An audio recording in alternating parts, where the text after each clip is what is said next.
TechWire.net is coming at you live from the Government Mobility Conference in Sacramento, California. My name is Christina Gagne, and today I'm speaking with industry and government leaders about the role of mobile technology in government. Government 2.0 is a big theme in this conference, and I'm lucky enough right now to be joined by Neville of the National Telecommunications and Information Administration. Anne, welcome. Thank you. So can you tell us a little bit about your agency and what they do? Yes, so NTIA is the principal advisor to the President on IT and telecom issues. And so we focus on government spectrum, on internet privacy, a number of international issues, and the issue that I work on is broadband, which also takes up a lot of time in our agency. We have many constituents actually watching right now, and one of their big complaints is, how can I access government services? And so the question I have is, how can the government leverage technology to help constituents? Well, that's a great question, and one of the projects we've been working on at NTIA for the last 2.5 years is something called the National Broadband Map. And Congress actually required NTIA to create and maintain the National Broadband Map in order for consumers to understand what broadband was available to them, but also to help policymakers and regulators understand what was available to them at the time and help them plan for the future so that they could really plan for a digital economy.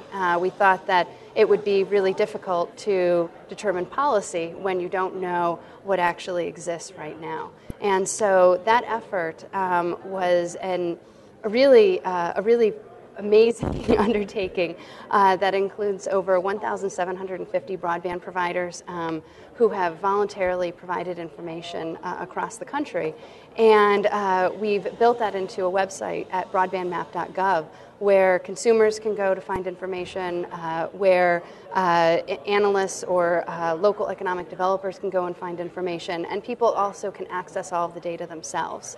And one of the things that we thought was really important was to figure out how to be really responsive. And so we reached out as we were building the map to a lot of different stakeholder groups to ask them what is it that they wanted to see. What, when they were thinking about broadband or technology access, what was it that they wanted from the government?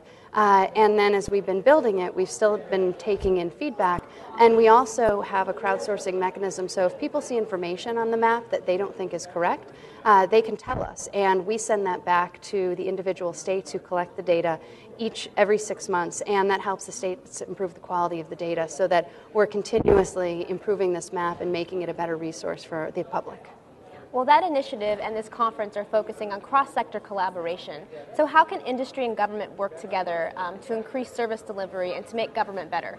Well, that's something we've really been focusing on with the State Broadband Initiative as a whole. So beyond the fact that providers are voluntarily providing information, which has really jump-started our data collection effort, in a lot of states you see state broadband task forces. There was one here in California. Almost every state now has one. Or you see regional planning teams.